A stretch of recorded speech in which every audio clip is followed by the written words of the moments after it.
Obadiah 1. I read from the Institute for Scripture Research, the ISR, because it takes a direct translation from Hebrew to English, Greek to English, and Aramaic to English. Yah is the Elohim of the heavens and the earth, the first and the last and the only. Yah is an extremely jealous El. He doesn't even want the names of idols or mighty ones to come to our lips. And the letter J is 600 years old, while the son of Elohim, Yehoshua, died on a stake for the sins of all of humanity more than 2,000 years ago. And a direct translation from Hebrew to English, Yehoshua is Joshua. Obadiah 1, spelled O-B with a line underneath of it, A-D with a line underneath of it, Y-A-H. And that Y-A-H totally reminded me again of Jeremiah. I-A-H is Y-A-H. And Obadiah in English is O-B-A-D-I-A-H. That I-A-H again. Obadiah, Obadiah. Obadiah.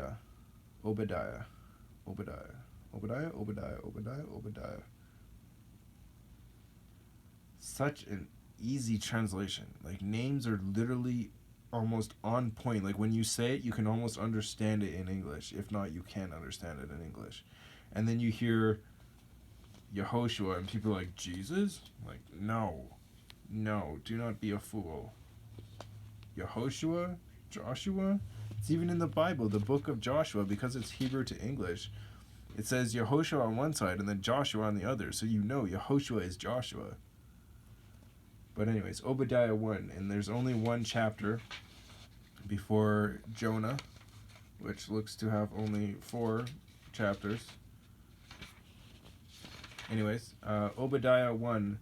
The vision of Obadiah. This is what the Master YahWeh said concerning Edom, E-D-O-M, E-D with a line underneath of it, O-M. Yeah, another thing. When I say E with a half a check mark on top of it, it's always going to be on top of it. So I'll just say E with a half a check mark, and it's always on top. And it's only on the E. I've never seen it on anything else. It could be on others later on, but so far it's only on top. And if it is on another letter or it's somewhere else, I'll always specify. Same thing with H with a dot. The dot is always underneath the H in the very middle. And when I enunciate words more or names more, it's because they're the words or names of YahWeh or Yehoshua or their titles and stuff. Yeah. We have heard a report from YahWeh, and a message has been sent among the nations, saying, Arise, and let us rise up against her for battle. See, I have made you small among the nations. You are greatly despised. The pride of your heart has deceived you. You who dwell in the clefts of the rock, whose dwelling is high, who say in your heart, Who shall bring me down to the ground? Though you rise high as the eagle, and though you set your nest among the stars, from there I shall bring you down, declares YahWeh.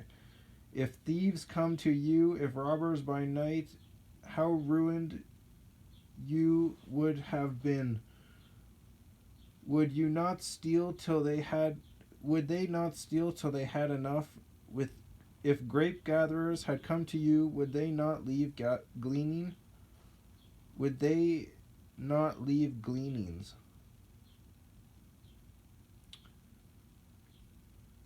I'm going to try to pull back my memory here, and I could be mistaken, so please don't quote me on it, but I'm pretty sure that gleanings was the outside of the like the edges of your vineyards and stuff for people to just walk by and pick and eat. Again, could be mistaken. How Esau, E with a half a check mark, S-A-W, shall be searched out. His hidden treasures shall be sought out. All your allies shall send you forth to the border. Your friends shall deceive you and overpower you.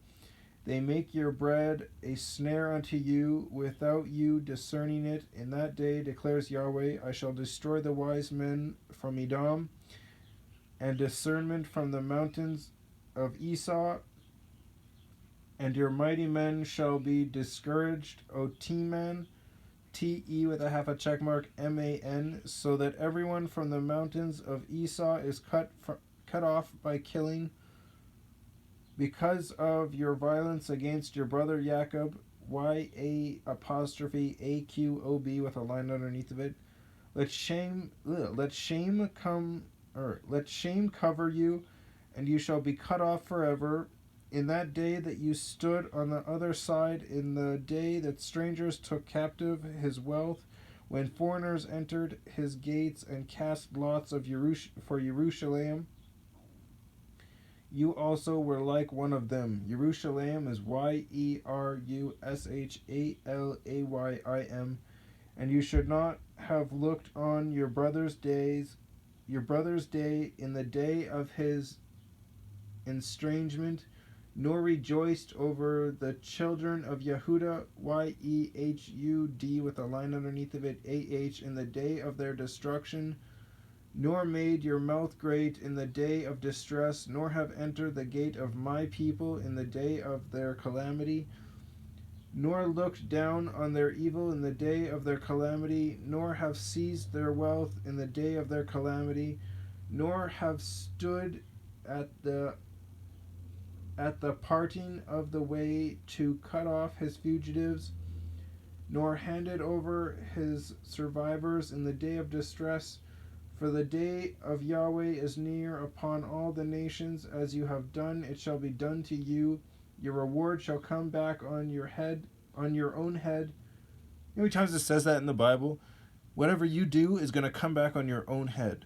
So if you're a liar, then people are just going to lie to you. If you're a thief, people are going to steal from you.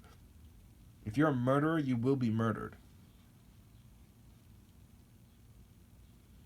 Unless, of course, if you turn from your wicked ways and follow his laws and his right rulings and his commands and love everyone like you would love yourself, or like you should love yourself, then it doesn't matter. Because he forgives you, he forgets your transgressions. But so long as you don't turn from your wickedness, then it doesn't count for anything. For as you have drunk on my set apart mountain, so do all the nations drink. Sorry, I got something in my eye, or near my eye, or something. It's a tingling. Okay, where am I? For you have drunk on my set apart mountain, so do all the nations drink continually. And they shall drink and shall swallow, and they shall be as though they had never been. But on Mount Sion, Sion, there shall be an escape, and they shall be set apart, and the house of Jacob shall possess their possessions.